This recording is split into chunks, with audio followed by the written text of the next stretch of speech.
సమస్య లేదా ఎరెక్టైల్ డిస్ఫంక్షన్కి ఉన్న ట్రీట్మెంట్ ఆప్షన్స్ జనరల్గా ఉండేది ఒక 4 ట్రీట్మెంట్ ఆప్షన్స్ ఉంటాయండి.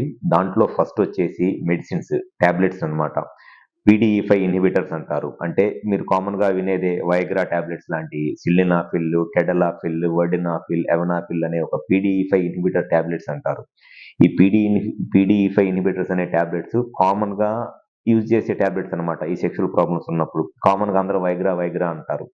ఇది ఆల్మోస్ట్ ఎట్లా అయిపోయిందనంటే పేషెంట్స్ అందరూ ఆల్మోస్ట్ వాళ్ళ సెక్షువల్ ప్రాబ్లమ్ ఉందో లేదో కూడా తెలియకుండా సెక్షువల్ ప్రాబ్లమ్ ఉందేమో అనుకుని కూడా ఈ టాబ్లెట్స్‌ని ఏదో చాక్లెట్లు తిన్నట్టు అట్లా వేసుకుంటా వాళ్ళంతట వాళ్ళు సెక్షువల్ ప్రాబ్లమ్స్‌ని కొని తెచ్చుకుంటున్నారు చాలా మంది పేషెంట్స్.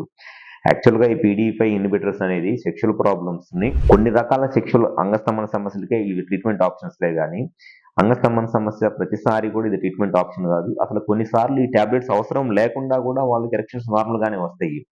సో, ఈ PDE5 ఇన్హిబిటర్స్ ఎవరిలో స్టార్ట్ చేయాలి అనంటే